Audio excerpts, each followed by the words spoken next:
इंसान अपनी जिंदगी में बहुत सारे चेहरे बनाए रखता है। वो अपने ऊपर बेशुमार लिबादे ओढ़ लेता है, दौलत के, इख्तियार के, तालीम के, जुहूद के, मनसब के। मगर असल में वो नहीं होता जैसे वो दिखता है।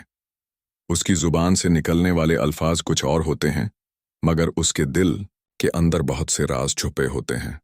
अल्लाह फरमाता है, मैं क़यामत के दिन उन तमाम राजों को इयां कर दूंगा जो तुमने अपने सीनों में छुपाए रखे।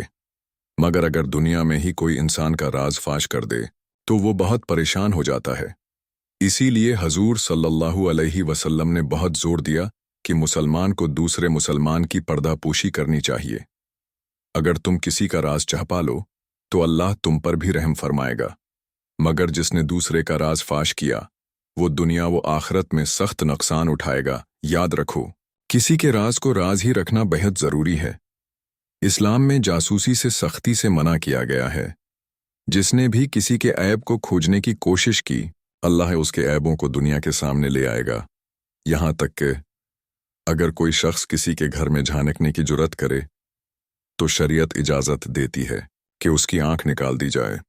यह इस्लाम की हया, पर्दापोशी और हुर्मत की तालीम है। मगर आज सोशल मीडिया के दौर में लोगों के छुपे हुए मामलात को यूं ही आम कर दिया जाता है। झूठी खबरें, गलत इल्ज़ामात और लोगों की इज्जतों को तबाह करने वाला मंजर बन चुका है। लोग एक दूसरे को ब्लैकमेल कर रहे हैं, राज फाश कर रहे हैं और इसे मामूली बात समझ रहे हैं, जबकि हजूर सल्लल्लाहु अलैहि वसल्लम ने फरमाया, जिसने कोई गुनाह कर लिया हो उसे छुपा ले, उसका ऐलान न करे, बल्कि अल्लाह से मगफरत तलब करे। मगर आज के दौर में लोग अपने गुनाहों पर फख्र महसूस करते हैं, मनसब और दौलत के गुरूर में अपने बद अमाल को बयान करते हैं। हालांकि हजूर सल्लल्लाहु अलैहि वसल्लम ने इसे शर्म की बात करार दिया। लिहाजा ए मुसलमान, किसी की बदनामी का सबब न बनो, लोगों की इज्जत को महफूज रखो।